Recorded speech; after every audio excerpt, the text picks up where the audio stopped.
번째 우리가 강의죠, 이제.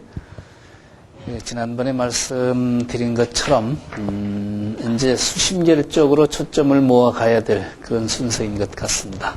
일단경하고 연관시켜서 예. 그래서, 수심결 나아가서는 보조 스님 사상의 핵심이 깨침, 닦음, 그런 데 초점이 맞춰져 있기 때문에, 그런 돈점에 관한 부분을 육조 단경을 통해서 좀 살펴보는 그런 시간이 오늘 강의가 되시겠습니다. 선은 인도에서도 있었지만 선이 하나의 종파로 형성된 것은 이제 중국에서 처음이시지 않습니까? 그래서 그 단경 자체에 들어가기에 앞서서 그 선이 중국에서 성립되는 그 배경, 그런 것을 잠시 살펴본 뒤에 단경에 들어가도록 그렇게 하시겠습니다. 불교는 첫 시간에도 말씀을 드렸습니다만은 깨침으로부터 시작하고 있다. 그렇게 볼 수 있으시잖아요. 서가모니 부처님께서 6년 수행 끝에 새벽 비열을 보고 큰 깨침을 얻은 그 순간이 불교의 시원점이기 때문에 그 깨침을 떠나서 얘기가 안 되거든요. 불교 철학이나 또 선교의 문제도 바로 그 깨침 자체에 있다. 이렇게 머릿속에 정리를 해 두시면 좋습니다. 그런데 그 부처님께서 이루신 큰 깨침, 이것은 대가 끊어진 그런 체험이기 때문에 절대한 그런 체험이죠. 따라서 상대적인 모든 것이 초월된 그런 체험이기 때문에 언어, 문자로도 적절히 표현하기가 어렵다. 왜냐하면 언어나 문자나 이게 전부 우리가 상대적인 세계에서 교통하는 수단들이거든요. 따라서 대가 끊어진 그런 세계에서는 언어, 문자, 이게 아주 무력한 그런 교통수단이랍니다. 따라서 이제 모든 지극한 종교 체험이 다 그렇습니다만은 특히 이 깨침 그 자체는 도저히 말로 표현하기가 어렵다. 그래서 항상 말씀되는 것이 언어 도단하다. 혹은 언불가설. 말로 도저히 설하기가 어렵다. 이렇게 돼 있는데, 그런데 이제 그걸 말로 표현할 수 없는 세계인 깨침이지만 우리 중생들이 좀 엿볼 수 있는 길은 언어, 문자, 설명 이거 떠나서는 또 별로 우리가 교통수단을 가지고 있지를 못하단 말이죠. 따라서 말로 표현할 수 없는 세계를 말로 표현하지 않을 수 없는데 불교 철학의 여러 가지 문제가 나타나게 마련이고 또 선교의 문제도 사실은 거기에 초점이 맞춰져 있다. 이렇게 볼 수가 있습니다. 그래 그 대가 끊어진 그런 깨침의 세계가 부처님의 세계라고 한다면 어느 문자로 또 설명되지고 연역되질 수밖에 없는 그것이 우리 중생들의 또 세계일 수밖에 없거든요. 따라서 그 깨친 세계와 그러지 못한 우리 중생의 세계, 부처님의 세계와 우리들의 세계 사이에는 그 큰 갭이 있습니다. 거기. 그 단절이라고 그럴까요? 그 단절을 어떻게 우리가 뛰어넘는가 하는 것이 이제 불교의 소중한 일이긴 합니다만은 아무튼 이렇게 돼 있기 때문에 우리 중생들이 커뮤니케이션 할 수 있는 기본적인 방법이 언어고 문자고 설명이기 때문에 도저히 말로 표현할 수 없는 그런 깨침의 세계이지만 부처님께서도 45년 동안을 장광설을 하셨지 않습니까? 그럴 수밖에 없어요. 다른 교통수단이 별로 없기 때문에 그런데 아마 부처님께서 45년 동안 설한 가르침이야말로 세계 종교의 어떤 전통보다도 방대한 양의 가르침이라고 할 수가 있습니다. 아마 84,000 법문은 세계 종교의 성전 중에 가장 방대한 양이 아닌가 이렇게 생각이 되지거든요. 또 그럴 수밖에 없는 것이 기독교 같은 경우에 예수님이 공직생활 3년밖에 못했잖아요. 거기에 비해서 부처님은 45년 동안을 돌아가시는 순간까지 설하셨으니까 그렇게 장광설이 될 수밖에 없었고, 따라서 그 가르침 자체는 방대할 뿐만 아니라 다양한 그런 가르침이 함께 포함되어 있거든요. 그것은 듣는 사람이 각기 다르고 또 듣는 사람의 근기가 서로 다르기 때문에 그 근기에 맞게 각기 진리 그 자체야 이게 다를 수가 없습니다만은 하나인 진리겠지만 그 하나인 진리를 각기 수준에 맞게 이렇게 설하다 보니까 방대한 양이 됐고, 또 뿐만 아니라 지난 시간에도 우리가 살펴보았습니다만은 대승불교에 와서는 또 대승경전이 방대하게 이렇게 발달을 해가지고, 특히 대승권에서 이 경전은 오늘날 그 해인사에 있는 팔만대장경, 이것은 평생 혼자 그것만 읽어도 다 못 읽을 만한 그런 방대한 분량이거든요. 그런데 이런 이제 방대한 분량의 경전이 중국에 이제 들어오기 시작하죠. 중국 불교의 하나의 특성 중에 하나는 인도에서 들어오는 그런 경전들을 전부 번역해냅니다. 이게 남방으로 흘러간 우리가 일컫는 소위 소승불교의 전통하고 다른 점이죠. 그 남방 쪽에서는 인도에서 2600년 전에 부처님께서 하신 그대로 살고, 따라서 경전도 인도 말 그대로 전승해오는 것이 전통이거든요. 이게 이제 보수적이기 때문에. 그런데 거기에 비해서 이제 우리 북방불교, 이 대승불교는 부처님 정신을 살리는 것이 중요하다. 따라서 상황이 달라지면 그 표현이나 이것은 얼마든지 달라질 수 있다. 이렇게 보는 좀 진보적인 성향을 가진 불교이다 보니까 중국의 불교가 들어와서 중국 사람들이 맨 처음 한 작업은 전부 번역하는 겁니다. 그 들어오는 쪽쪽 번역을 다 해냈거든요. 근데 경전이 무슨 순서대로 들어온 거 아니에요. 소승경전 들어오면 소승경전 번역하고, 대승경전 들어오면 대승경전 번역하고, 어쨌든 들어오는 경전마다 번역을 한 1000여 년 걸쳐서 했습니다.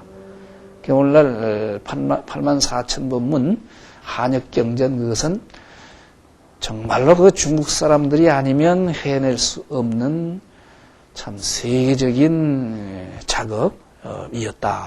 이렇게 볼 수가 있거든요. 그런데 그렇게 방대한 분량의 경전을 번역해 놓고 보니까 이게 문제가 생기는 거예요. 이 경전이 도대체 이게 어디에 해당되는 건지 너무 방대하기 때문에 이걸 책을 지우지 않으면 안 됩니다. 책에 지우는 작업이 이제 번역 뒤에 나타나기 시작하는데, 그것을 교판이라고 그러죠. 왜? 교판, 교상판석이란 말인데, 그 경전을 체계화하고 분류하는 작업입니다. 예를 들면 화엄경이면 화엄경이 전체 부처님 가르침 중에 어떤 위치에 있는가, 그걸 이제 판별하고 분류하는 작업이 교판 작업이거든요. 이 교판, 중요한 말인데,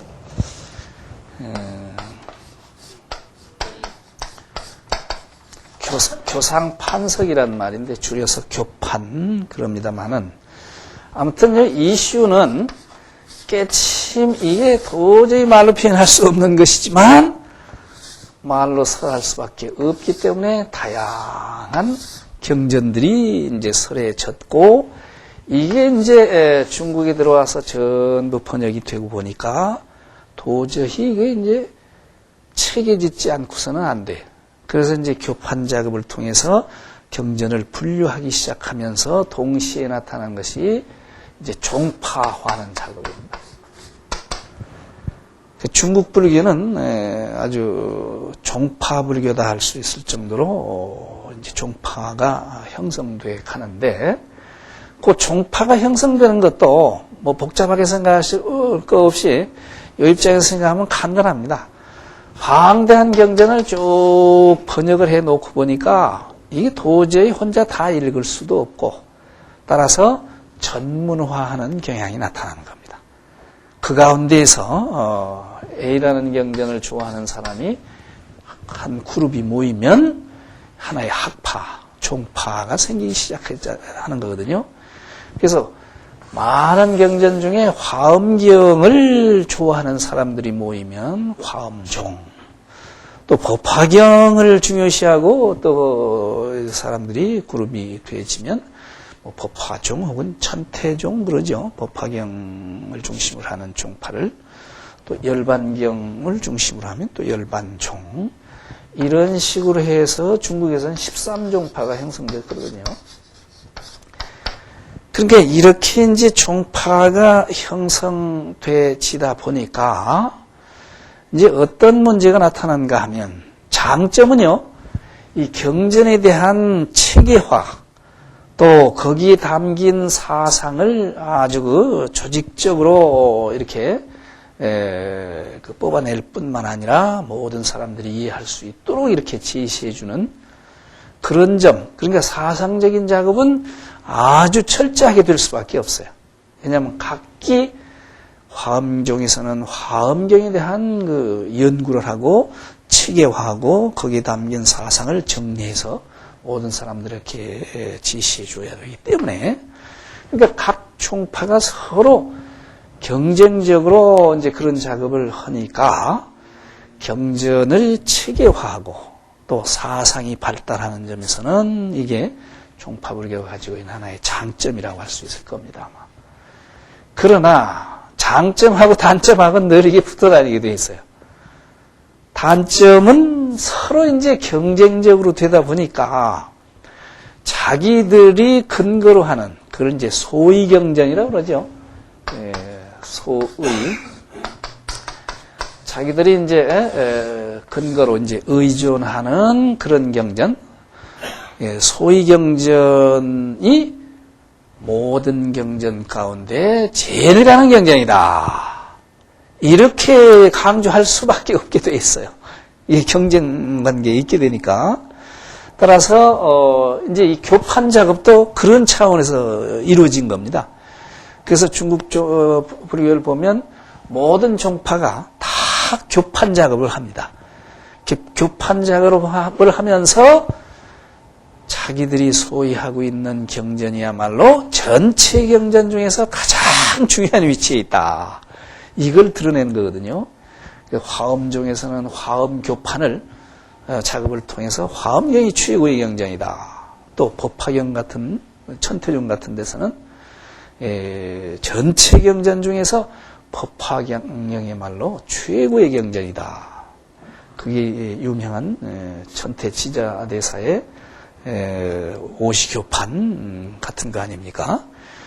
그 이제 이렇게 되니까 각 종파마다 자기들이 근거하고 있는 경전이 제일이라고 그런단 말이죠.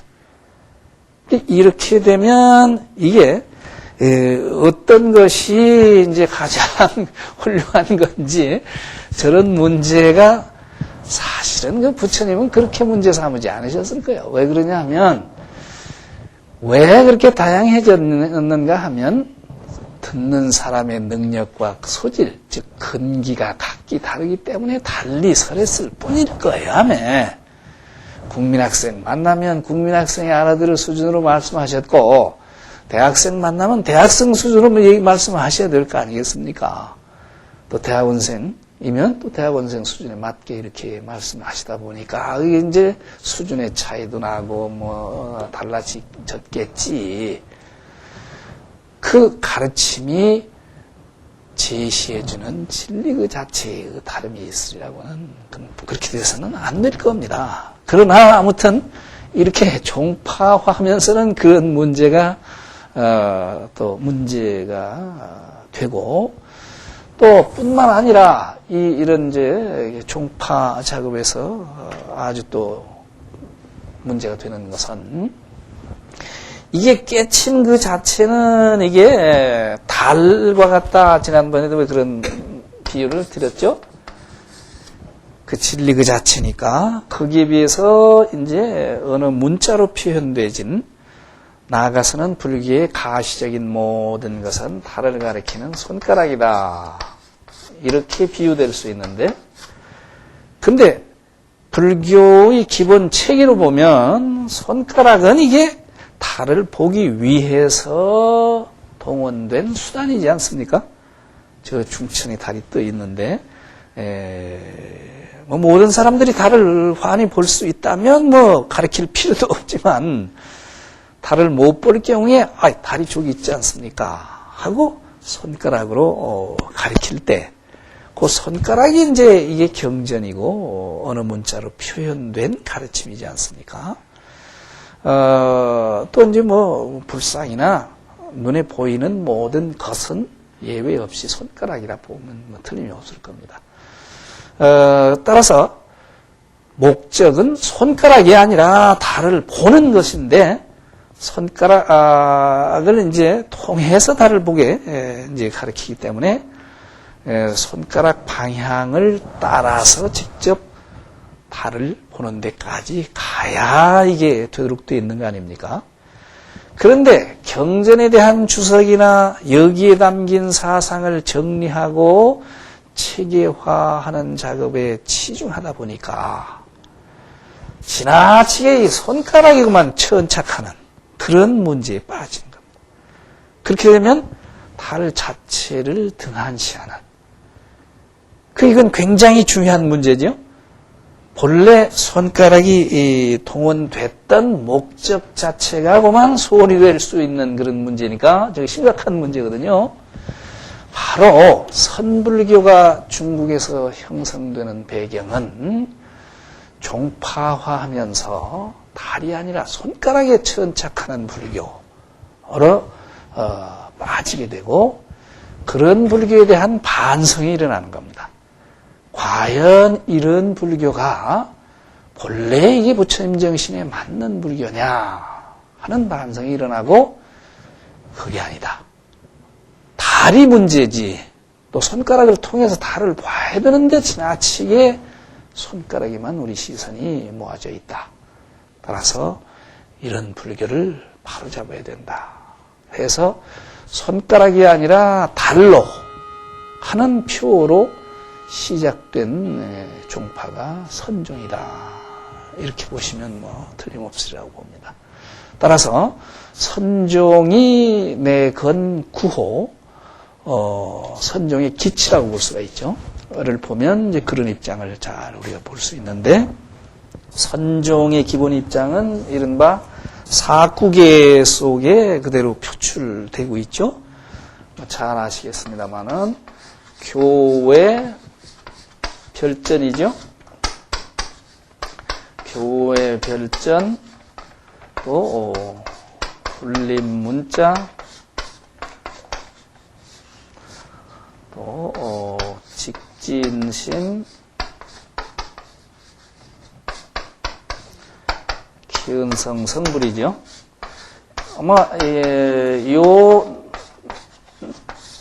네 구절 속에 선불교의 모든 것이 여기 다 담겨 있는 그런 내용이죠. 선불교의 표라고 할 수 있는데 교는 이제 언어 문자로 표현되진 가르침이죠. 그 가르침 밖에 따로 전하는 것 무엇이 부처님께서 전하고자 하는 진리, 또 부처님께서 얻은 그 진리. 그러니까 이게 처음부터 이게 어느 문자로 표현되진 손가락 타파 운동입니다. 이게 경전 각게 따로 전한다. 그 진리가 경전 속에 어느 문자로 된 그 속에 담겨 있는 것이 아니다. 지금 그런 말이거든요. 그러니까 불립문자예요. 문자를 세우지 않는다. 이건 이제 설립자를 어떻게 해석하는가에 따라서 조금 입장 차이가 나타납니다만은 아무튼 그 교에서 중요시하는 그 경전들 그 다 문자로 되어진 그런 거 아니겠습니까? 근데 선에서는 그만 문자를 세우지 않는다. 그냥 문자에 의존하지 않는다.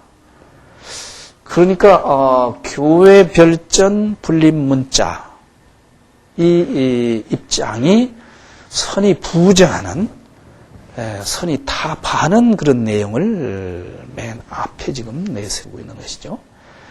그러면 교회 별전 분립 문자 하는 그 선의 기본 입장은 그럼 어쩌자는 거냐? 문자를 세우지 않고 또 경전 속에 있는 것이 진리가 아니라고 한다면 선의 입장은 도대체 뭐냐?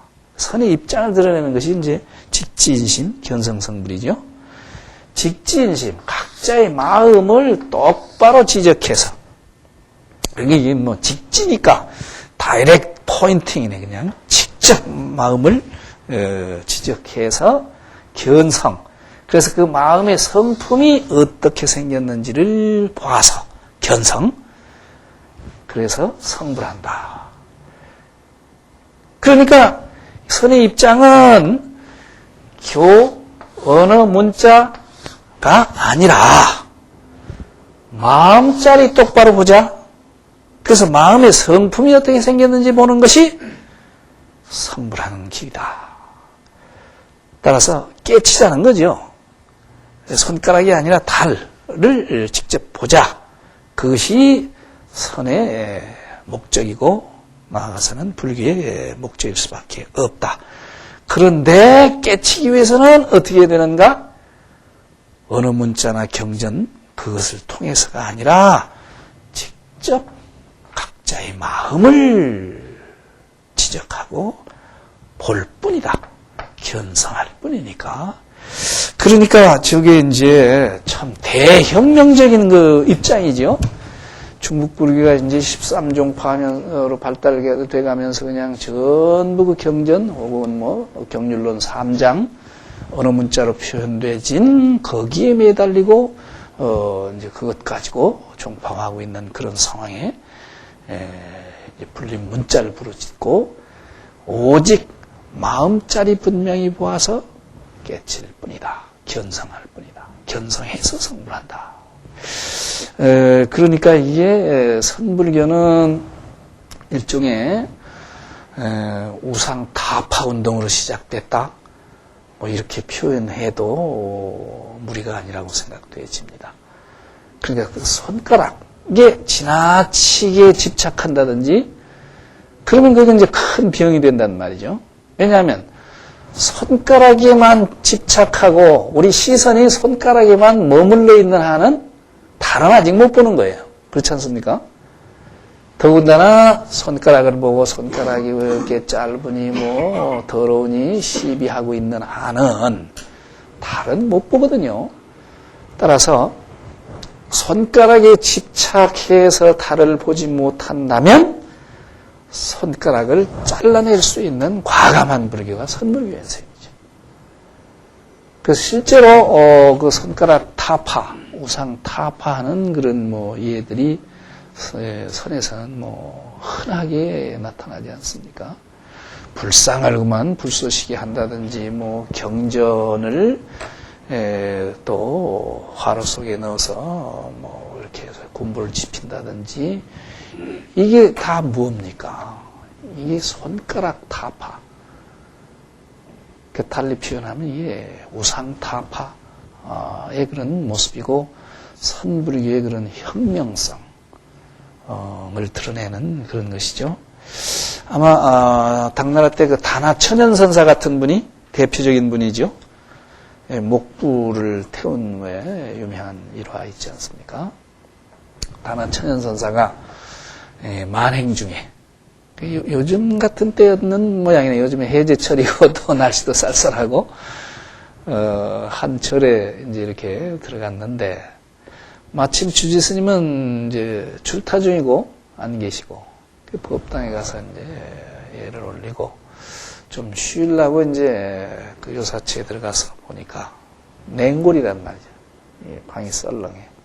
군부를 좀 지펴야 되겠다 하고 부엌에 가서 이제 나무를 찾아도 나무가 하나도 없어. 그러니까 아무리 이제 군부를 지피려고 이제 나무를 찾아도 없는데, 들어오다 이제 법당에서 본 목불 생각이 났단 말이죠. 그래가지고 법당에 가서 목불을 해보다가 부엌에서 이제 도끼로 팡팡 쪼개가지고 이제 불을 지폈단 말이죠. 그 바싹 말랐으니 얼마나 잘 탈 겁니까? 그 불을 짚어놓고 좋다고 이제 불을 쬐고 앉았단 말이죠. 그 주지 스님이 출타했다 들어와서 법당에 부처님이 없어졌단 말이에요. 그 두리번거리는데 부엌에서 이상한 소리가 나거든. 가보니까 웬 스님이 불상을 태우고 또 앉았어요. 그러고 있거든. 그래 얼마나 그냥 황당했을 겁니까? 그 이제 야단이 났죠. 세상에 이런 놈이 다 있느냐고 막 화문 지르고 그러니까 그 천연선사, 천연스럽게 하는 말이, 아니, 수행하는 스님 왜 이렇게 화를 내시느냐고 그런단 말이죠. 그 화가 안 나게 생겼느냐? 너도 출간 중으로서 부처님은 몰라보고 그렇게 그런 행동이 어디가 있는가 하고 더 화를 내니까 천연선사 하는 말이, 스님 이게 진짜 부처입니까? 아니, 내가 배우기는 부처님은 화장하면 사리가 나온다고 했는데, 이건 뭐 아무리 떼도 살이 한 톨도 안 나오는데 뭐가 진짜냐고, 가짜지.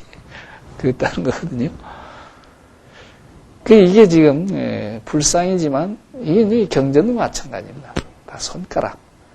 손가락에 집착해서 달을 못 본다면 손가락을 잘라버리는 불교.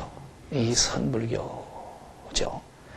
그래서 선불교가 이게 참 매력 있는 불교예요. 좀 과격하긴 해도 특히 이제 젊은 분들 굉장히 좋아하는 그런 혁명적인 그런 불교인 셈이죠.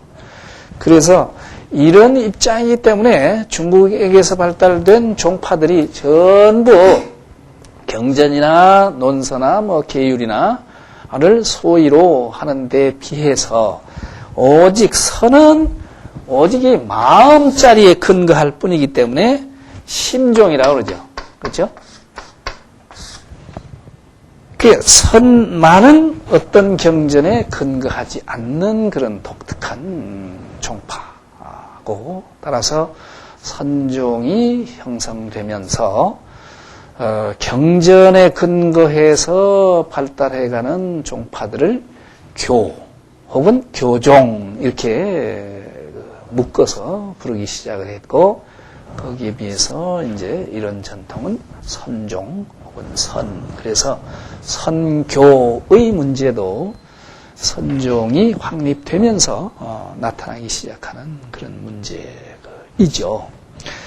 그 이제 이렇게 보면 선불교 같은 것은 우리 불교사 전체로 본다면 아마 대승불교의 그 버금갈 만한 큰 물결, 아주 새로운 물결로 시작됐다.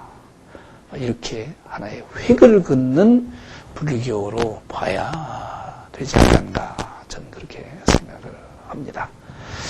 그 이제 이런 선종이 중국에서 언제 성립됐는가 하는 문제는 뭐 이미 다 정리가 되셨으리라고 믿습니다만은 초조를 뭐 달마에다가 이렇게 연을 대니까 6세기경이라고 볼 수가 있겠죠.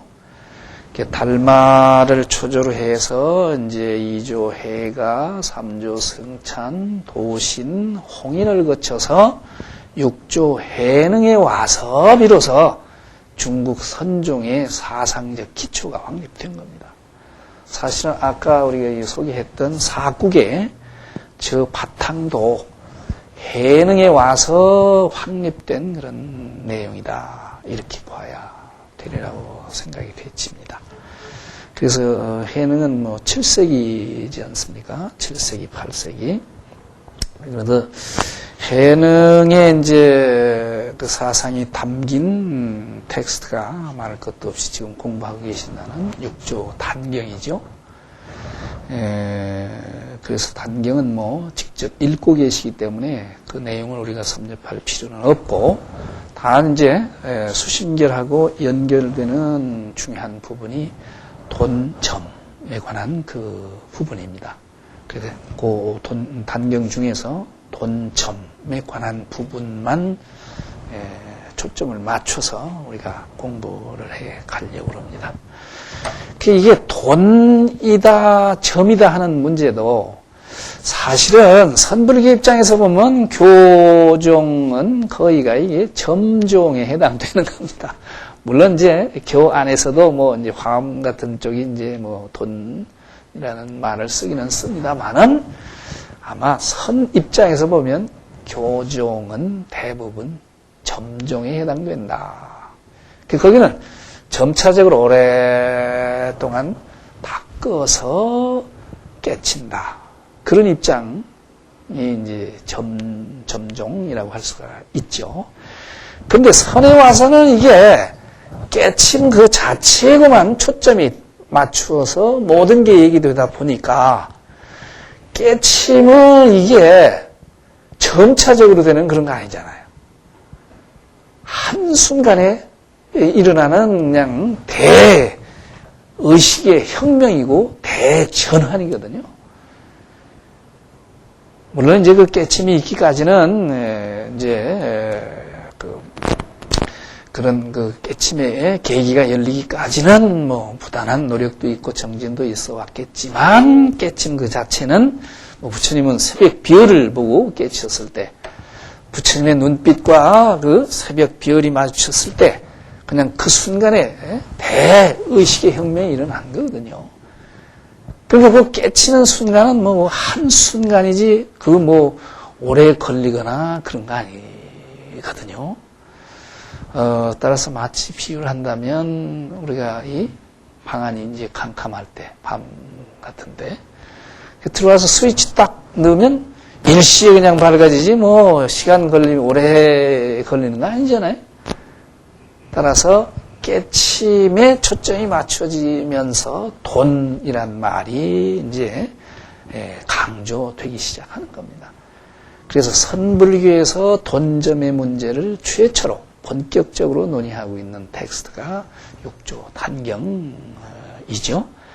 그래서 우리 그 한국 불교에서도 90년대 이후에 도노, 돈수 혹은 도노, 점수 뭐 이런 문제가 우리 불교계뿐만 아니라 일반 사람들도 그 말 정도는 들어볼 정도로 이슈가 되고 오늘날까지 한국 불교의 중요한 논쟁의 주제가 되고 있는 그런 문제가 돈점에 관한 그런 문제입니다만은, 또 수심결 자체가 그 돈점 문제에 초점이 맞춰져 있는 그런 교재이기 때문에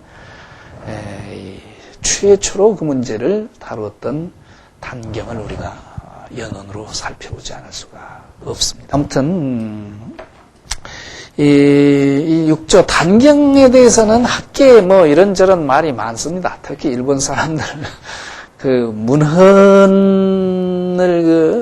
문헌 중심으로 이렇게 불교 공부를 해가는 사람들, 그거 이제 문헌이 어떻게 성립되고 뭐 그거 이제 아주 꼬치꼬치 따지는 그런 학풍, 거기 담긴 사상을 중심으로 이렇게 공부하는 것이 아니라 그 문헌 중심으로 공부하는 그런 사람들은 단경이 이제 특히 그 돈학문서들이 이렇게 이제 발굴되면서 단경에 대해서 여러 가지 이론이 많이 제기가 되고 있는 중입니다.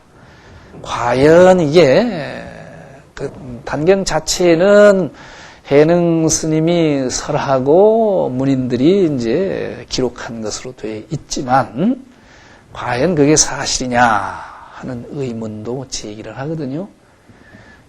돈항에서 나온 다른 문서들을 이렇게 대조해서 비교해 볼 경우에 아마 단경이 해능 스님의 직접 작품이 아니지 않느냐 이런 의문도 제기를 합니다. 오히려 해능의 제자되는 신회죠.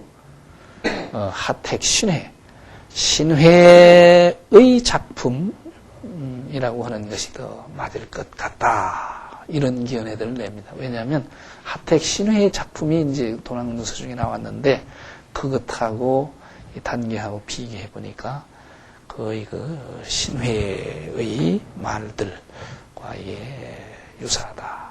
그래서 신회에다 이제 단계의 저자를 얘기하는 경우도 있습니다만은 우리는 뭐 그런 문제를 여기서 논의하는 그런 상황은 아니고 거기에 담긴 사상을 중점적으로 우리가 공부를 해 가야 되겠죠.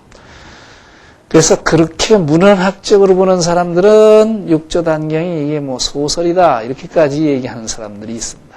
심지어는 우리 한국 학자 중에서도 왜 그러냐면 이 단경 자체가 굉장히 그 구성이 드라마틱해요. 네? 극적이야죠. 또 해능이 일자무식이라고 하는 것하고 일자무식인데도 뭐 경전 누가 읽어주기만 하면 그냥 환히 드러나고 물론 이제 깨치면 그런 경지에 갈 수 있겠지만 또 이제 또 그냥 머리도 깎지 않은 또 계를 받은 적도 없으면서도 육조의 법을 전승하는 그런 문제라든지 또 그 육조의 스승되는 홍인 스님의 또 그 역할이 또 묘해요. 그래서 이게 뭐 소설이다 이런 평을 하는 사람도 없지 않아 있습니다만은 그러나 그럼에도 불구하고 단경의 그 중요성이라는 것은 누구도 이건 부정할 수 없는 특히 한국 불교에 미친 영향으로 보면 뭐 단경 빼고 한국의 선을 얘기할 수 없는 그런 입장이거든요. 그래서 특히 이제 진울로부터 이제 단경과 우리가 한국 불교의 인연을 갖게 되는데 이제 다음 주부터 이제 우리가 진울 생애를 살펴보면 이제 아시겠지만 진울이 처음 진리에 눈 뜨는 것이 육조단경 읽으면서 육조단경의 진여자성이 생각을 일으키면 우리가 눈, 코, 귀, 입하는 그 육근으로 보고 듣고 견문각지하더라도 그 대상에 물들지 않고 항상 자유롭다 하는 그 육조 단경이 있다고만 진리의 눈을 뜨기 시작하는 겁니다. 진울이 25살 때. 그래서 평생을 해능을 스승으로 모시고 보조국사 비명에도 보면 단경위사란 말이 나오거든요. 단경을 스승으로 삼았다. 그래서 이 수심계를 위시한 보조국사 저술에 보면 그 단경을 그대로 인용해서 자기 입장을 설명하고 있는 그 내용들이 뭐 굉장히 많고 그만큼 육조 해능은 보조국사에게는 참 말할 수 없이 그 소중한 그런 스승입니다. 그래서 심지어는 보조국사 당시 그 보조국사가 정해결사 운동을 평생 했던 현재 그 송광사죠. 송광사가 원래 송광사가 아니라 그 산 이름이 송광산이고 절 이름은 길상사였답니다. 그런데 지금 이제 절 이름은 송광사로 바꾸고 절 이름은 송광산에서 조계산으로 바꾼 겁니다. 송광사 뒷산이 조계산이거든요. 조계산으로 바꾸게 된 계기가 해능 스님이 살고 계시던 산 이름이 조계산이잖아요.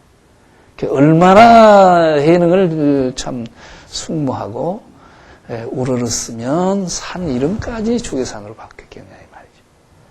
이제 그 조계산 명하고 우리 조계종 요 관계도 각자에 따라서 견해가 많습니다만은 그런 그 영향이 있는 그런 말이라고 할 수 있죠. 잠시 이제 기억을 되살려 보시면 이제 광동 출신이죠, 해능이. 그리고 이제 호르몬이를 나무를 해다 팔면서 봉양하고 있는 참 어렵게 사는 그런 사람이고 노씨였다고 그러죠. 근데 이제 하루는 장작을 팔고 객점에 배달을 해주고 나오는데 누가 그냥 그 경을 읽는데 마음에 그냥 닿는단 말이죠. 그 마음이 그냥 시원해지고 그게 무슨 글입니까 하고 물었더니 이게 금강경에 있는 구절인데 그저 황매산에 있는 홍인 스님이 금강경을 그렇게 잘 설하신다 하는 말을 듣고 그러니까 거기 그 대목부터가 이제 자꾸 이게 단경이 소설이다 하는 사람들은 일자무식인데 어떻게 단경이 있는 걸 듣고 그냥 금방 그렇게 알아듣고 마음이 열리고 그러느냐.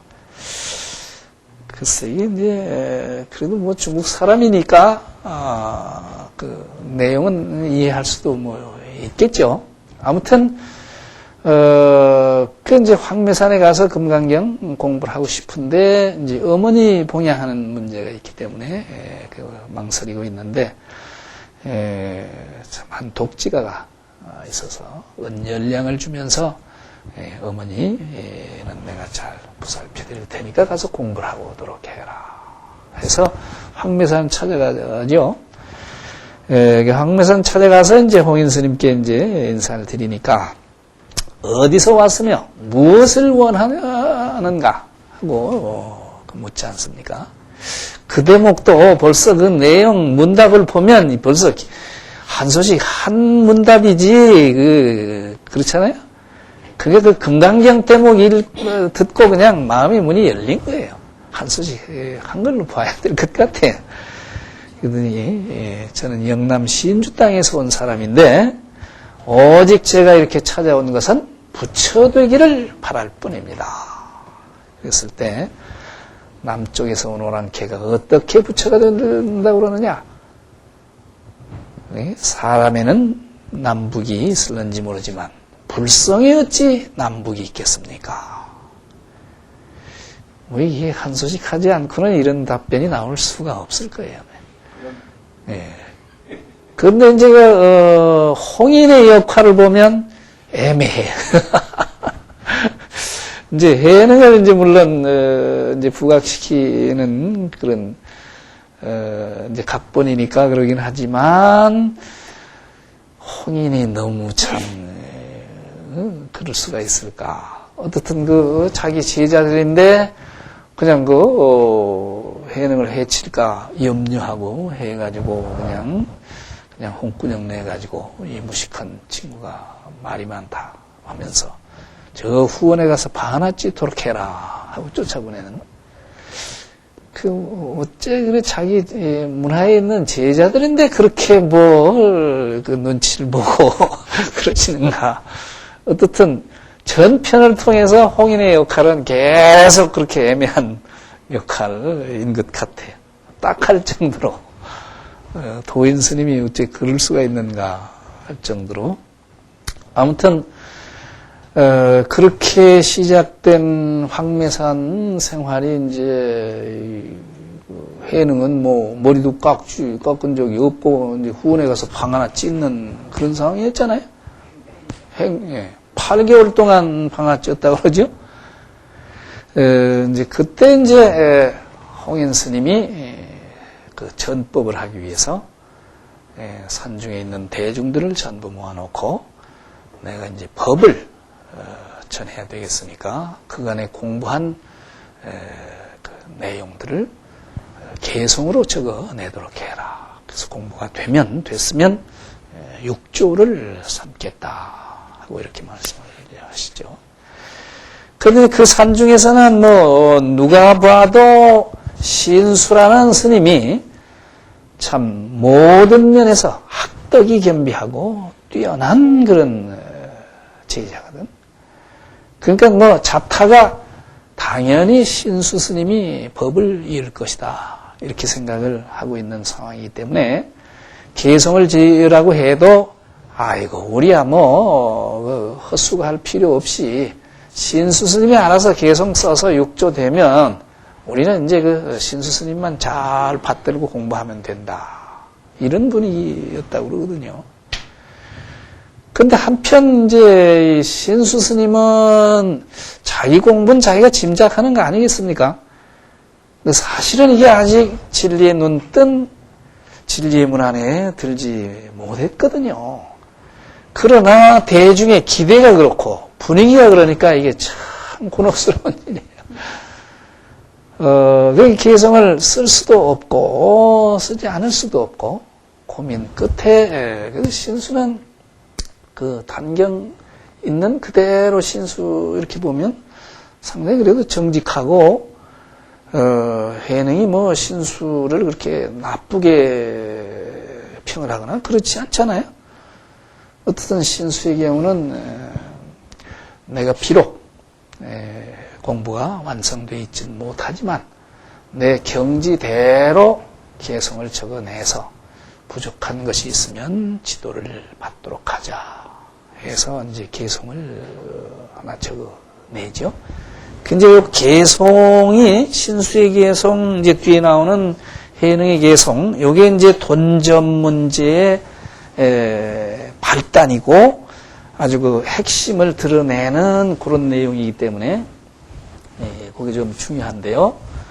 신수의 개성은 잘 아시는 것처럼 신시 보리수죠. 신시 보리수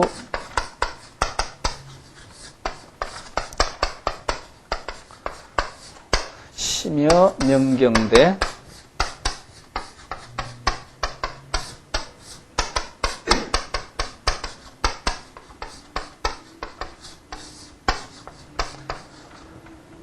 시시 근불식 시시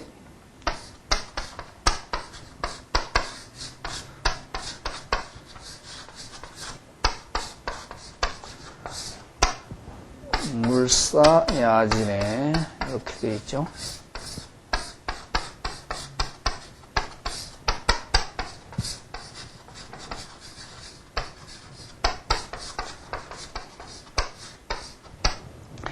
그 몸은 보리수요, 마음은 밝은 거울과 같다.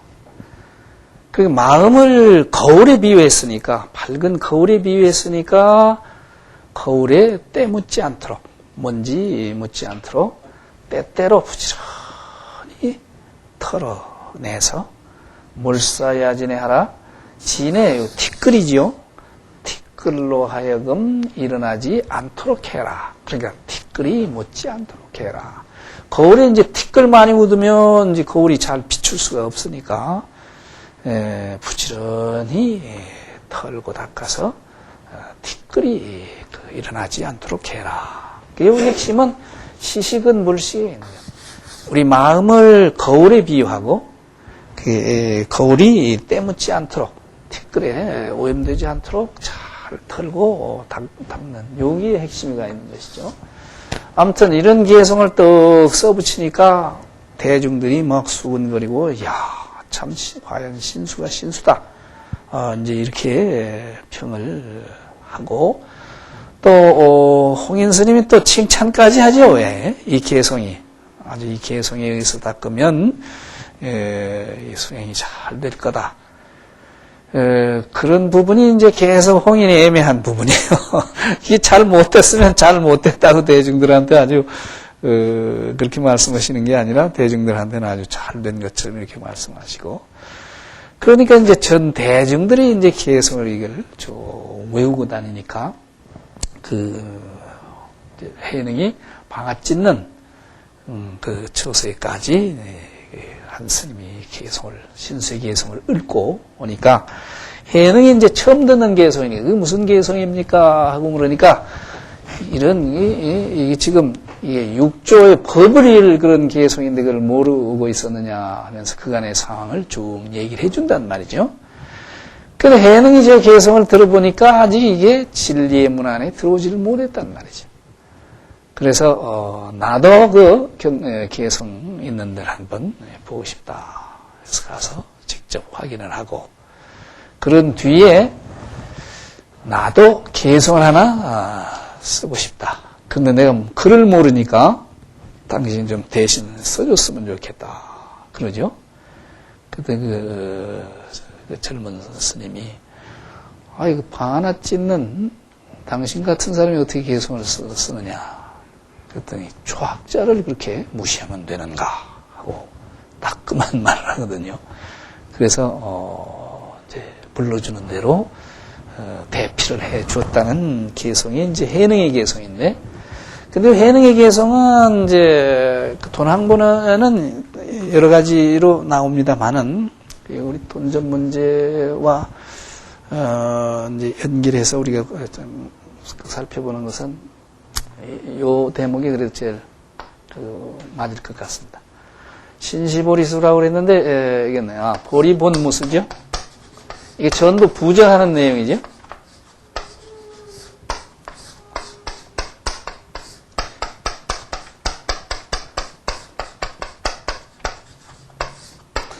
또 명경역비대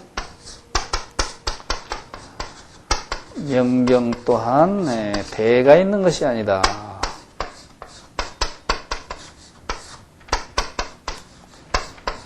본래 무일물인데 요거 이제 핵심이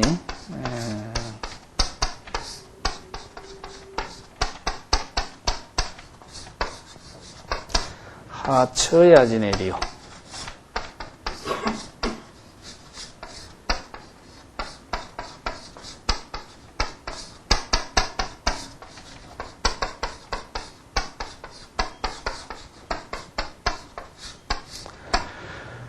그 신수는 몸을 보리수에 비유를 했는데 보리라는 것은 깨침이라는 것은 본래 나무가 아니요. 또 명경 밝은 거울 또한 무슨 뭐 이렇게 경대 대가 있는 형체가 있는 그런 것이 아니다. 마음이 본래 무슨 형체가 있는 그런 것이 아니다. 본래 한 물건도 없는데 우리 마음자리가 그게 뭐가 거울처럼 형상이 있다고 보니까 티끌도 묻을 수 있고, 그러니까 티끌 묻지 않도록 부지런히 털어내라는 얘기가 나오죠, 여기서는. 근데 이거는 본래 한 물건도 없어. 우리 마음자리가. 한 물건도 없는데 무슨 티끌이 앉을 자리가 없단 말이죠.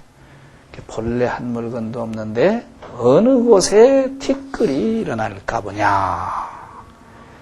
뭐가 있다고 하니까 티끌도 일어날 수 있고, 그 티끌이 일어나면 그거 닦아내야 되는데 우리 마음자리는 본래부터 한 물건도 없는 적적하고 텅 빈 그런 자리. 그러니까 그런 줄 알 뿐이지 거기에 무슨 티끌이 묻는다든지 그런 바탕이 아니다. 그게 지금 완전히 신수의 입장을 뒤집어 엎는 그런 내용이잖아요. 하나하나가.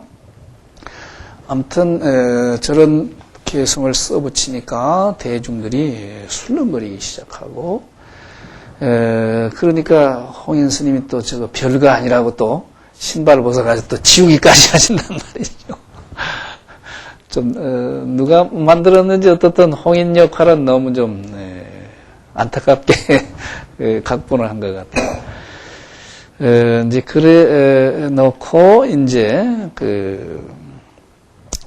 해능이 방아 찍고 있는 데를 찾아가서 이제 방아는 다 쪘느냐 그러니까 이제 방아 다 찍고 까불기만 하면 됩니다. 키질만 하면 됩니다. 그러니까 방아골을 법장으로 3번을 쳤다 그러죠. 야반 삼경에 찾아와라 하는 신호였답니다. 이런 내용들이 전부 이게 극저 예전부가. 그 이제 삼경에 홍인 스님 처소에 찾아갔더니 응무소주의 생기심하라 마땅히 머무는 바 없이 그 마음을 낼지니라 하는 그 금강경 유명한 그 개성을 설해 주시고 그때 이제 아주 확철대오하셨다. 그래서 그 자리에서 의발을 전수받고 그것도 강을 떠나는 장면도 아주 인상적이죠. 그게 이제 그 밤중으로 황매산을 떠나라. 다른 대중들이 알면 혹시 너를 해칠지 모르니까 떠나도록 해라. 해가지고 이제 해능은 그 육조가 돼서 홍인의 의발을 가지고 이제 남쪽으로 떠나죠. 남쪽에 가서 십수년간 은둔해 있다가 40여 세나 돼서 이제 그 법성사에 와서 그 인정법사로부터 머리를 깎고 그렇게 가르침을 펴기 시작을 합니다만은 이제 요 개성, 요게 이제 우리가 좀 눈여겨봐야 될 그런 내용인데 아무튼 해능은 그렇게 해서 남쪽에 가서 가르침을 펴고 선을 펴고 또 신수는 북쪽에서 가르침을 폈다고 그러죠. 그래서 이제 물론 이제 중국 선종의 전통을 해능이 이제 이어갔다고 하지만 그러나 신수의 세력이 만만치 않았던 것 같아요. 능가 사자기 같은 그런 자료에 보면 신수가 육조라고 또 이렇게 나오거든요. 그러니까 그 당시에는 신수의 세력이 그렇게 만만치 않았던 것을 또 신수도 아주 참 위대한 그런 스님이었던 걸 우리가 알 수 있는데 아무튼 신수는 북쪽에 가서 가르침을 폈고 해능은 남쪽에 가서 가르침을 폈기 때문에 중국의 선이 남북으로 그 신수, 해능을 기점으로 해서 나뉘게 되죠. 그래서 신수의 가풍을 북종이라고 하고 해능의 가풍을 남종. 그래서 북종선, 남종선 이렇게 나누는데 그런데 이제 그 북종과 남종의 차이점은 결국 이제 이 개송을 통해서 확인해 갈 수밖에 없죠. 먼저 북종인 신수의 가풍은 그러니까 이게 거울 닦는 작업이에요. 그러니까 이 북종의 이 가풍은 이게 닦는데 초점이 맞춰져 있는 그런 거죠. 거울을 부지런히 그냥 시시근불식 해야 돼. 먼지 앉지 않도록 자꾸 털고 닦아내는. 근데 그 털고 닦아내는 작업은 한순간에 될 수가 없잖아요. 그는 꾸준히 오랫동안 해 갈 수밖에 없게 돼 있거든요. 그래서 사실은 이 북종은 이게 점차적인 닦음, 이게 강조되지는 그런 입장이죠. 그래서 이 숫자를 가로에 넣고 북종은 점종이다. 혹은 점종이라고도 하고 점문이라고도 하고 점차적으로 닦아가는 그게 이제 기초를 이루고 있는 전통이기 때문에 그렇죠. 근데 사실은 우리 교종의 경전을 위주로 하는 전통으로 보면 신수 쪽하고 이게 신수가 정통일 거예요. 왜냐하면 전부 이게 점차적으로 개정해 삼학을 닦아가는 그게 교종의 기본 수행 아닙니까? 그 이제 무엇을 닦느냐 하는 문제도 단경에서도 예외 없이 삼학이에요. 그러니까 불교 수행을 통틀어서 정리하면 세 가지 계정해 사막이잖아요. 그러니까 개를 우리가 생활 규범으로 살생을 하지 말라든지 훔치지 말라든지 이런 그 계행을 잘 해가서 우리 몸을 청정하게 하고 우리 몸을 가라앉히고 몸을 조용하게 하고 또 그런가 하면 선정을 통해서 우리 마음을 안정시키고 또 마음이 안정되면 이제 사물을 사물대로 볼 수 있는 지혜가 생긴단 말이죠. 그래서 계정해 삼학 공부하면 뭐 불교의 모든 수행이 요 세 가지 덕목 속에 포괄될 수 있는 그런 내용이지 않습니까? 그러니까 신수의 가풍은 계율을 잘 지키고 선정 공부를 통해서 지혜를 얻어가는 계정해 삼학을 부지런히 닦아가는 그런 입장이 기본입니다. 따라서 이렇게 보면 이거는 한순간에 될 수가 없잖아요.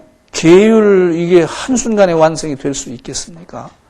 선정도 마찬가지고 지혜도 마찬가지고 따라서 점차적으로 닦아가는 문이기 때문에 점종, 그건 전문 이렇게 분류를 하죠. 그 이제 여기다가 지역적인 북조까지 합치면 북점종 이렇게 신수의 가풍을 북점종 이렇게도 붙여서 얘기를 하게 되고 거기에 비해서 이 남종인 해능의 가풍은 부지런히 뭐 거울 닦아내는 그게 문제가 아니라 마음자리가 본래부터 한 물건도 없다는 사실에 눈 뜰 뿐이라는 거예요. 한 물건도 없는 마음자리에 눈 뜰 뿐이지 그 밖에 다른 것은 강조하지 않는다는 말이죠. 따라서 여기서 강조되는 것은 견성입니다. 우리 마음자리가 본래 한 물건도 없는 바탕이다를 분명히 보는 깨침이죠. 따라서 한 물건도 없는 바탕이다 하고 눈 뜨는 것은 한순간이에요. 이게. 아까 스위치 올리는 비유를 말씀드렸습니다만은 그래서 이 돈이죠. 이게 돈이니까 이것을 몰록 뭐 이렇게도 우리 그 불교 쪽에서는 번역을 하는데 일반 사전에 몰록이라는 말 찾으면 안 나와요. 그러니까 이거 불교에서만 쓰는 말인지 돈이라는 말을 아무튼 영어로는 뭐 싸든 뭐 abrupt 뭐 이런 말이 되는데 우리말로는 돈이라는 말이 그냥 돈이라고 할 수밖에 없는 것 같아요. 어떻든 이게 한순간이다. 그래서 돈종, 이제 남종선을 돈종 혹은 돈문 그러죠. 우리 마음자리에 눈 뜰 뿐인 그런 가풍을 그런데 그래서 이거는 이제 남쪽 지역까지 연결해서 쓰면 남돈종 이렇게도 쓰이고요. 아무튼 저기 이제 돈점의 그 기본 입장인데 이제 여기서는 그러니까 그 돈문에서는 물론 여기도 이제 닦는 걸 얘기하면 계정의 사막이지만 같은 계정의 사막이지만 돈문에서는요 이걸 전문처럼 보지를 않아. 계정해 사막은 다름 아닌 우리 마음의 다른 모습일 뿐이다. 이렇게 본단 말이죠. 본래 한 물건도 없는 그 바탕이 우리 마음이잖아요. 그 마음에는 뭐가 처음부터 잘못된 것이 없어. 뭐 잘못된 게 있으니까 뭐 행위를 잘못하게 하니까 기회가 필요한 거 아니에요. 그거 바로잡기 위해서. 그런데 마음자리, 본래 마음자리는 잘못된 것이 없다 이 말이죠. 무비야. 그러니까 개를 뭐 열심히 지키고 닦아가는 그런 것이 아니고 본래 그릇된 것이 없는 바탕인 줄을 분명히 눈 뜨면 기회가 완성되어 버린다는 거예요. 또 정도 마찬가지예요. 이것도 우리처럼 그냥 뭘 오랫동안 앉아서 닦고 하는 그런 닦음을 통해서 그런 것이 아니라 본래 마음자리에 즉해서 얘기를 하니까 돈문의 핵심은 마음자리에서 얘기하는 거예요. 모든 게. 한 물건도 없는 그 자리에서 지금 얘기를 하고 있거든요. 그러니까 이게 선정도 이 선정은 이게 이 그냥 출렁거리는 파도 치는 이런 산란한 마음을 가라앉히는 작업이잖아요. 본래 디아나라는 전통이. 그런데 이게 출렁거리고 불안정할 때 이게 안정시키는 작업이 필요하지 본래 한 물건도 없는 그 마음자리는 이게 산란한 것도 없다는 거예요. 이게 시임지 물안이에요. 산란한 것이 본래 없어. 산란한 것이 없는데 뭐 안정시키고 뭐 할 필요가 뭐 있어요. 그냥 안정되어 있는 그 바탕에 눈 뜰 뿐이지. 또 지혜도 이게 어리석은 게 있어야 지혜가 필요한 거 아니겠어요? 그런데 본래 마음자리에는 태양광명 같은 지혜 덩어리라는 거예요. 따라서 지혜를 뭐 더 닦을 필요가 없는. 그래서 이 돈문에서 해능이 이상을 하는 사막은 본래 한 마음 가운데 갖추어진 세 가지 성품일 뿐이에요. 그래서 이걸 자성사막이라고 하거든요. 단계에서는 이제 후반부에 가면 이제 이런 말 나오겠죠. 자성사막. 그 이쪽에 전문에서 닦는 사막이 이게 이제 전통적인 교종에서 닦는 사막이잖아요. 계율도 뭐 5개가 됐던 뭐 250개가 됐던 각자 수지해가고 계율을 통해서 우리 몸과 말을 다스려가고 또 선정 공부를 통해서 우리 마음을 다스려가고 그래서 사물의 실상에 눈떠가는 계정의 사막이니까 전통적인 계정의 사막은 개와 정과 해가 세 가지요. 따로따로요. 서로 다르잖아요. 또 이게 서로 분리되어 있어요. 또 단계적으로 계행을 통해서 마음을 안정시키고 또 마음이 안정되면 지혜를 얻는 점차적인 단계적인 수행입니다. 이게 계행 없이 선정될 수가 없고 선정 없이 지혜 얻을 수가 없거든요. 이런 걸 수상사막이라 그래요. 상을 따르는 그런 사막이다 해가지고. 근데 이 자성사막은 한 마음에 갖추어진 성품일 뿐이에요. 본래 마음에는 그릇된 것도 없고 따라서 뭐 계행을 따로 지킬 것도 없어. 본래 마음 그대로 보존할 뿐이지. 또 산란한 법도 없으니까 일찍이 산란해진 적도 없으니까 안정시킬 노력도 필요 없다는 거예요. 또 본래 환히 밝은 그 바탕이기 때문에 더 지혜를 얻을 노력 그 필요 없다는 거예요. 그러니까 이게 자성사막이니까 본래 마음에 눈 뜨면 사막이 그대로 갖추어지니까 돈문에서는 여기서는 이 돈오가 강조되죠. 돈오하면 수는 닦는 것은 그냥 돈오하면 그대로 완성된다 이 입장이거든요. 그래서 돈수 그런단 말이죠.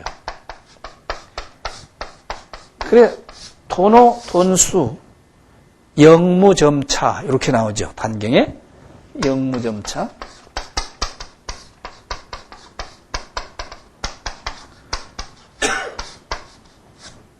그러니까 단경의 기본 입장은 돈오해서 돈오는 이제 한 물건도 없는 본래 마음자리에 눈 뜨는 것이죠.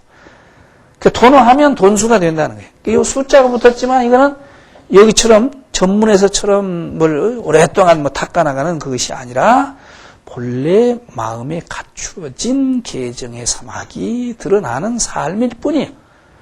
그러니까 더 닦을 거 없는 거예요. 도노하면 이 돈문에선 부처의 삶이 나오는 걸 가리키는 겁니다. 숫자가 붙긴 했지만, 그러니까 영무점차예요. 점차적인 것은 없다. 그러니까 이제 이런 단경의 그 돈문, 즉 도노, 돈수, 영무점차의 입장이 단경의 기본 입장이고, 이것이 선문의 정로다, 바른 길이다, 이렇게 강조하신 어른이 성철 스님이에요. 그렇죠? 성철 스님이 이제 도노, 돈수가 선문의 아주 정로, 바른 길이다.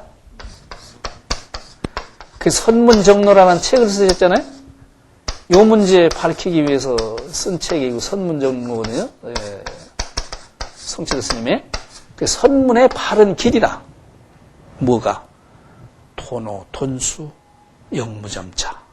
그래서 도노, 돈수가 선의 기본이고, 그것하고 다른 것은 잘못된 거다. 여기 성철 스님이 평생 강조하신 겁니다. 그래서 도노 점수는 이제 도노했지만 때에 따라서는, 또 사람에 따라서는 마음자리에 눈 떴다고 해서 금방 부처의 삶이 나올 수 없을 수 있다는 거예요. 왜냐하면 오랫동안 중생노름 해오면서 익혀온 습기가 자기도 모르게 그냥 꽉 쪄들어 있는 그것이 깨치는 순간에 그냥 완전히 녹아나지 않을 수도 있다는 거예요. 그런 경우에는 공부 다 끝났다고 손 털면 안 된다. 깨치고 나서도 점차적인 닦음을 해 가야 된다. 그래서 점수를 도노에 합쳐서 도노 점수거든요. 요게 이제 성철 스님은 보주국사의 입장이 도노 점수다. 따라서 틀렸다.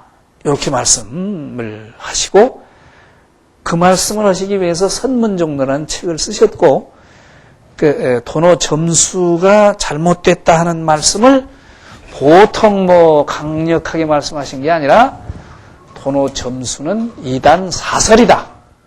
이단이라는 말 불교에서 잘 안 쓰잖아요. 근데 이단 사설이다. 그래서 독나무에 비유를 했어요. 독수.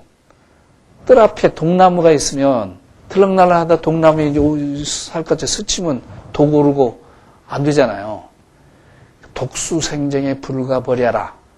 뜰 앞에 독나무가 있으니 도끼로 찍어버려야 된다. 해서 도노 점수 사상을 타파하는 그런 기치를 이제 분명히 들었던 분이 성철 스님이거든요. 그런데 이제 그 돈점 논쟁 대충 아시죠? 왜? 그게 이제 저렇게 이제 성철 스님이 보조국사 사상은 도노 점수다. 그런데 아무튼 보조국사는 일단 돈문에 쓰는 겁니다. 해능 입장에. 해능을 평생에 스승으로 모셨으니까. 근데 6조 단계에 보면 도노 돈수 하는 해능의 입장은 이게 최상의 근기가 공부해가는 방법이고, 이렇게 계정의 사막을 신수처럼 오랫동안 닦아가는 점차적인 그 학풍은 열등한 근기들이 하는 짓이다. 이랬거든요. 근데 보조국사는 일단 돈문에 서는 겁니다. 해능의 입장에 서요. 해능의 입장에 서지만 100% 해능 입장 따라가질 않아요. 왜 그러냐 하면 도노 돈수면 얼마나 좋겠느냐 이거예요. 그 최상근기인데, 그런데 과연 12세기 13세기 보조국사 진울이 살았을 당시 타락한 고려불교가 문제가 되어 있는데, 그런 최상근기가 고려불교에 몇 명이나 있겠느냐? 이런 현실적인 질문을 하신 분이 보조국사입니다. 따라서 도노하고도 아직 업습이 습기가 완전히 제거되지 않으면 습기를 빼내는 점차적인 닦음을 해가야 된다. 그런 말씀을 수심결에서 강조를 많이 하셔요. 그렇다고 해서 돈수를 부정하는 거 절대로 아니에요. 제가 보기에는. 근데 성철 스님이 보조국사를 비판하실 때 하나의 맹점은 제가 보기에 보조사상 이퀄 도노 점수 따라서 보조사상이 틀렸다. 이렇게 말씀하시는데 우리가 수십년 이제 앞으로 읽으면서 하나 문제의식을 가져야 될 것은 과연 보조국사가 도노 돈수를 무시했는가? 보조사상의 도노 점수 일변도인가? 그 중요한 문제를 우리가 문제의식을 하나 가지고 수심결 읽어야 됩니다. 수심결 보면은 그렇게 돼 있지 않습니다. 물론 도노 점수를 일반 근기가 공부해가는 길로 강조하신 건 틀림없지만 도노 돈수를 부정할 필요가 없어. 왜냐면 견성해가지고 그냥 부처의 삶이 나와버리면 그것처럼 좋은 게 어디가 있어요. 그걸 부정할 리가 없어. 그 부분은 이제 우리 문제 제기를 해 놓고요. 아무튼 성철 스님이 보조국사면 우리 한국 불교의 전통, 선의 전통을 확립해온 그런 어른인데 또 사실은 보조국사의 그 창의성은 해능을 좋아하면서도 도노 돈수 일변도로 따라가지 않고 돈문에 서고 도노한 뒤에 전문의 점수를 차용해서 쓰는 거기에 창의성이 있는 겁니다. 보조국사가. 아무리 훌륭한 스승이지만 12세기 고려 불교에 이게 안 맞는단 말이죠. 따라서 점수를 차용해서 용감하게 돈점을 아우르는 그런 회통하는 입장에 서는 게 보조국사 선의 특성이거든요. 아무튼 이렇게 이제 성철 스님이 그 보조국사를 비판하시고 심지어는 해인사강원에서는요 보조국사의 저술의 저료가 기본 교과 과정에 들어있거든요. 저료를 못 가르치게 하셨어요. 이단 사설이라고 그래가지고. 근데 그렇게 이제 강력하게 선문정론을 통해서 이렇게 말씀을 하시게 되니까 보조사상연구원 법정스님이 원장이시죠. 법정스님이 평생 주지나 다른 직책 안 맞는 분인데 보조사상연구원 설립하면서 자청해서 이 원장 내가 해야 되겠다 해서 보조사상 설립해서 매년 한 번씩 이제 학술회의를 하는데 근데 이제 성철 스님이 저렇게 비판이 강하시니까 보조사상연구원에서 몇 해 이렇게 지나가다가 마침 성철 스님 건강이 안 좋다 소식이 들려와요. 그래서 보조사상연구원에서 성철 스님 생존에 계실 때 돈점 문제를 한번 본격적으로 학술회에서 다루자. 그래서 성철 스님도 모시고 직접 말씀도 듣고 서로 얘기를 나눠야지. 성철 스님 이제 돌아가시고 나서 그런 문제 계시지 않는데 그거 뒷북치면 그거 오히려 더 좋지 않다.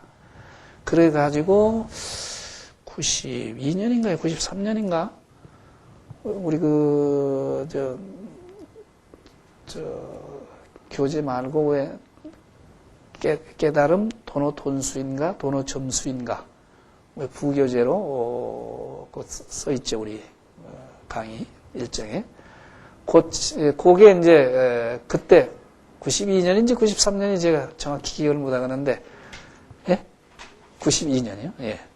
92년에 이제 깨달음 도노 돈수인가 도노 점수인가를 주제로 해서 국제학술회의를 열었습니다. 일본서도 오고 미국서도 오고 중국서도 오고 또 성철 스님을 직접 초청을 했습니다. 근데 성철 스님이 산문 밖에도 안 나오시는 분이 더군다나 학술회의 하는데 오시겠어요? 안 오시고 그러면 대신 스님의 사상을 대변할 학자를 추천해 주십시오. 그래가지고 목정배 교수를 추천해 주셨어요. 목정배 교수가 성철 스님 입장을 대변하고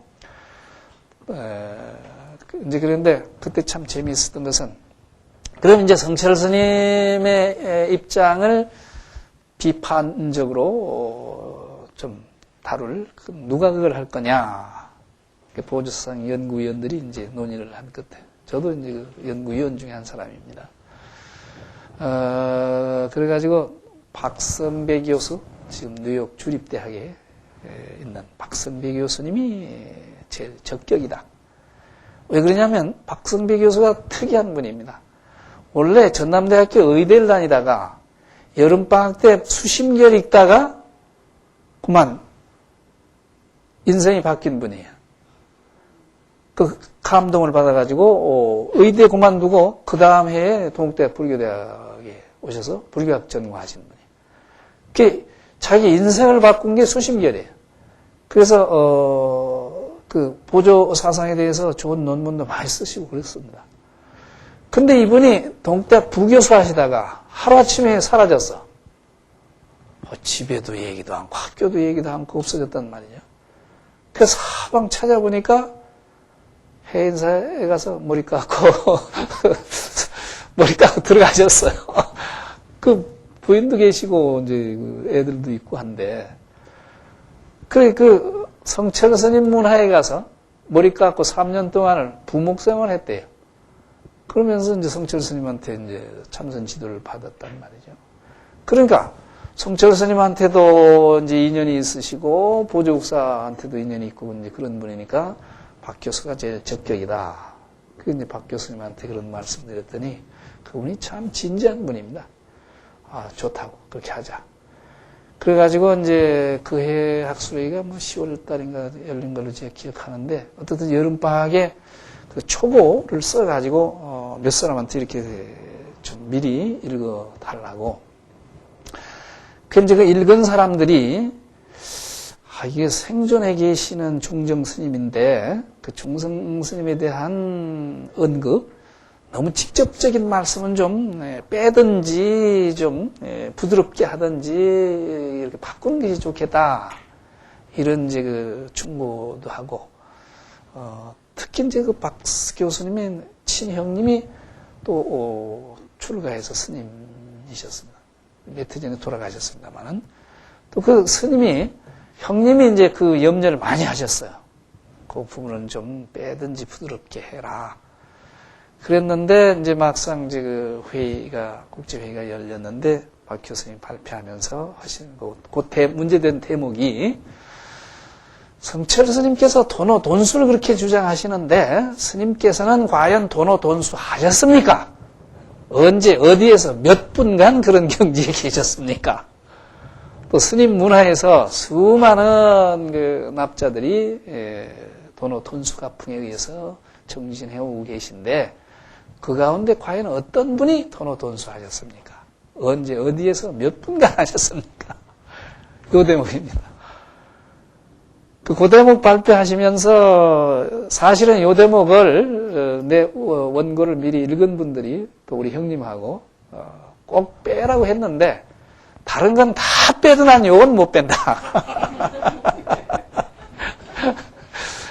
그래가지고 그 아주 언론의 각광을 받고, 그래서 불교계뿐만 아니라 일반 언론에도 그게 아주 대서특필되고, 그래서 그 덕분에 도노 돈수, 도노 점수 문제가 아주 일반에 널리 알려진 그런 계기가 됐었죠.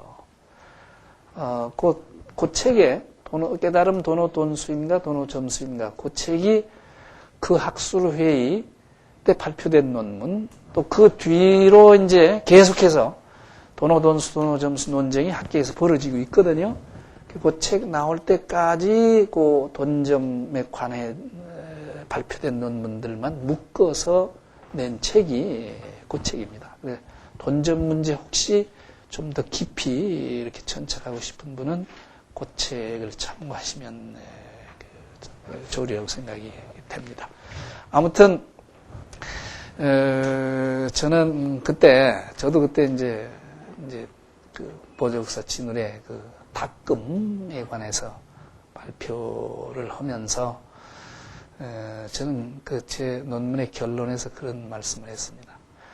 성철 스님은 선문에 서서 그 선문의 바른 길을 문제 삼는 그런 선사고, 따라서 돈수가 선문의 정로라고 이렇게 강력하게 말씀을 하시고 계시다.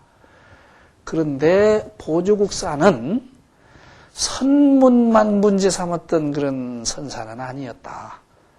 선문만 아니라, 물론 보조국사가 선종 출신의 사골산 계통의 선승이었지만 선교를 함께 아우르는 그런 입장에서 계셨거든요.